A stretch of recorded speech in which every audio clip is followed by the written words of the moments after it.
है। वहां पे 6 फीट का आदमी 5.5 फुट के गमछा से पलंग पे बैठ के लटक कैसे गया? पुलिस ने आज तक इवन वहां पे जाके सीन की रिक्रिएशन तक नहीं किया कि ये हुआ कैसे। और हम लोग जो अपने घर में सीन रिक्रिएशन कर रहे हैं, किसी भी हर तरीके से नहीं लगता है कि वो लड़का लटक सकता है। आज तक 302 के मुकदमे में पुलिस ने आज तक उसकी अरेस्टिंग नहीं की। और आज इतने सालों के बाद स्नेहा चौहान की जो रूममेट थी उसके। मुजफ्फरपुर के रहने वाले एक्टर अक्षत उत्कर्ष की मौत के मामले में 1 साल बाद मुंबई पुलिस ने आखिरकार जांच शुरू कर दी है। अक्षत मुंबई में अपनी गर्लफ्रेंड के साथ लिव-इन रिलेशन में रहता था। सितंबर 2020 में उसके कमरे में उसका शव लटका हुआ मिला।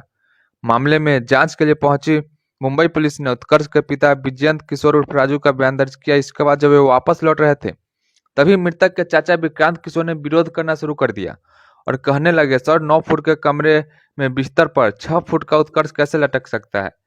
इसके बाद विक्रांत किशोर ने पुलिस पर आरोपियों से मिले होने का आरोप लगाया और पुलिस की गाड़ी के सामने सो गए। कहा कि जब तक मुझे जवाब नहीं मिलेगा हम यहाँ से नहीं हटेंगे, गाड़ी चढ़ा दीजिए। हालांकि दूसरे लोगों ने उन्हें उठाकर फौरन वहां से हटाया और चुप रहने को कहा। पुलिस अधिकारियों के पास उनके सवाल का जवाब नहीं था, वे चुप्पी साधे हुए वहां से निकल गए। चाचा का आरोप है कि पुलिस ने अभी तक सीन रिक्रिएट नहीं किया है। उन्होंने पुलिस पर पैसे लेकर केस दबाने का आरोप लगाया है।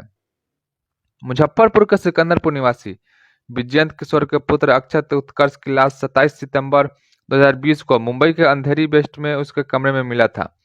उसका शव कमरे में तौलिया के फंदे से लटकता हुआ मिला था। मुंबई के अंबोली थाना की पुलिस ने पोस्टमार्टम के बाद शव को परिजन के हवाले कर दिया था, लेकिन एफआईआर दर्ज नहीं की थी। एक्टर के पिता विजयंत किशोर ने हत्या का आरोप लगाया था। परिजन को मुंबई पुलिस से कोई मदद नहीं मिली तो मुजफ्फरपुर टाउन थाना में 0 एफआईआर दर्ज हुई। उसकी कॉपी अंबोली थाना को भेजी गई, तब जाकर 302 का मामला दर्ज हुआ। इसके बाद भी वहां की पुलिस ने कोई कार्रवाई नहीं की। मानवाधिकार अधिवक्ता एसके झा ने सुप्रीम कोर्ट और मानवाधिकार आयोग को इसकी जानकारी दी। सुप्रीम कोर्ट ने महाराष्ट्र विधिक सेवा समिति को कार्रवाई का आदेश दिया। आयोग ने मुंबई पुलिस को जांच करने का निर्देश दिया, तब जाकर मुंबई से अंबोली थाना से 2 सदस्यीय टीम मृतक के परिजन का बयान लेने पहुंची है। वहां पे 6 फीट का आदमी 5.5 फुट के गमछा से पलंग पे बैठ के लटक कैसे गया? पुलिस ने आज तक इवन वहां पे जाके सीन की रिक्रिएशन तक नहीं किया कि ये हुआ कैसे। और हम लोग जो अपने घर में सीन रिक्रिएशन कर रहे हैं, किसी भी हर तरीके से नहीं लगता है कि वो लड़का लटक सकता है। आज तक 302 के मुकदमे में पुलिस ने आज तक उसकी अरेस्टिंग नहीं की। और आज इतने सालों के बाद स्नेहा चौहान की जो रूममेट थी उसके। आप सीन रिक्रिएट करके बताएं कैसे? हाँ, सीन क्रिएट का हमने जो किया हुआ था उसको उनको फोटो दिखाया। उसके बाद हमारा बयान लेने से जब वो देखे कि उनकी चोरी पकड़ी गई है, तो हमारा बयान लेने के बदले दौड़ के भाग गए यहाँ से। उनको रोक के हमारा बयान लेना चाहिए था। हम गए थे बॉडी लाने के लिए और हमारा ही बयान पुलिस नहीं ले रही है। हमारा ही बयान पुलिस नहीं ली। पिता का तो बयान लिया है। पिता का लिया है। हम गए थे ना, स्थिति को, परिस्थिति को, उस मकान को देख के हम आए ना सर। उसको बयान हमसे लेना है ना कि आपको क्यों लगता है कि वो हत्या हो गई। केस पिता ने किया था जी, केस गवाह मैं हूँ ना सर। पिता को क्या पता है? मेरा नाम विक्रांत किशोर है। चाचा है आप? जी चाचा है। एक सेकंड रुकिएगा। क्या को पुलिस करीब कितने दिन बाद आई है? कितने लगभग 2 साल के बाद आई है पुलिस। 2 साल के बाद। कहाँ से पुलिस?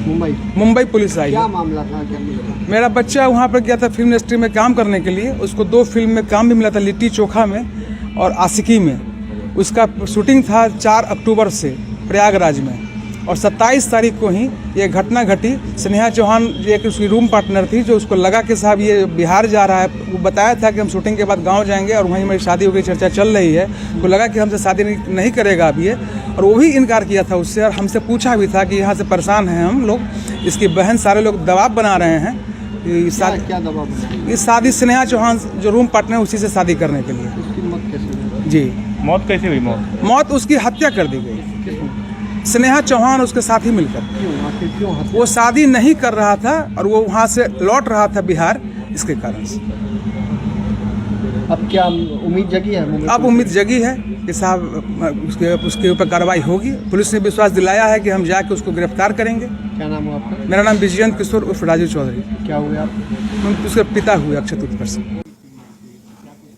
देखिए, जो मुजफ्फरपुर के फिल्म कलाकार अक्षत उत्कर्ष का मौत 27/9/2020 को हुआ अंबोली थाना के जुरिडिक्शन में। अब सवाल ये उठता है कि साल भर के बाद में मुंबई पुलिस आज आई है गवाही लेने के लिए, जो कि मुंबई पुलिस की लैचेज को शो करता है। एक सबसे बहुत पूर्ण बात यह है कि जिस समय घटना हुई, घटना के बाद में तुरंत एफआईआर दर्ज होती है, लेकिन अक्षत के परिजनों के आवेदन के आलोक में अम्बोली थाना के पुलिस पदाधिकारी द्वारा एफआईआर तक दर्ज नहीं किया गया। तत्पश्चात इन लोगों ने मुजफ्फरपुर में 1/10/2020 को नगर थाना मुजफ्फरपुर में 0 एफआईआर किया था।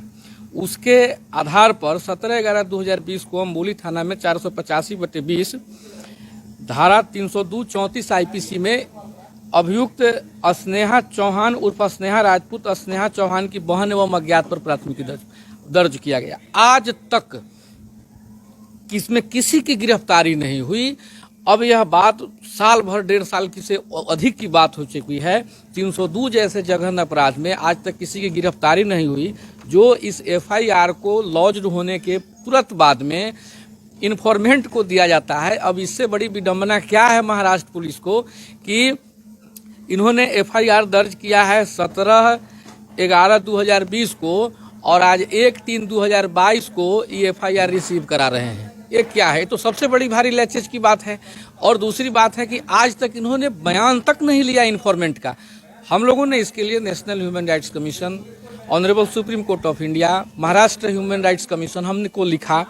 उसके बाद में उन्होंने जो एक लीगल अथॉरिटी सेल वहाँ पर एक बहाल किया गया था, बनाया गया, जिसके प्रेशर पर, नेशनल ह्यूमन राइट्स कमीशन के प्रेशर पर ही पुलिस आज आई है।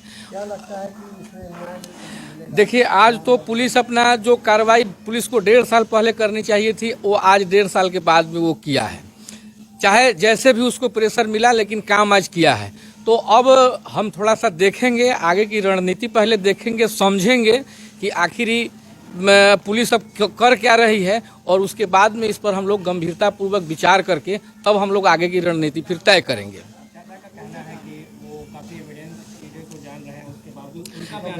हाँ, ये बात बिल्कुल सही है और उनका कहना, उनके चाचा का कहना बिल्कुल सही है, क्योंकि उन्होंने अपने एक परिवार का एक काफ़ी अनोखा सदस्य को उन्होंने खोया है। तो ये गार्जियन की बात है। हाँ, बिल्कुल बिल्कुल सही बात है, उनका कहना है। लेकिन अभी हमारे पास में कोर्ट के लिए अभी हमारे पास पूरा दरवाजा खड़ा है, क्योंकि पुलिस अभी आई थी आज इन्फॉर्मेंट का बयान लेने के लिए। हो सकता है कि अगले दिन कभी अगले बार गवाह का भी गवाही लेने के लिए आए। अभी तो प्रक्रिया जो पुलिस को 1.5 बरस पहले करना चाहिए था, वो प्रक्रिया आज से पुलिस स्टार्ट ही की है। जी, मेरा परिचय हुआ SK Jha, human rights advocate, civil court, Muzaffarpur. हम बम्बई से आए हैं उसका बयान लेने के लिए। ठीक है, बैठो।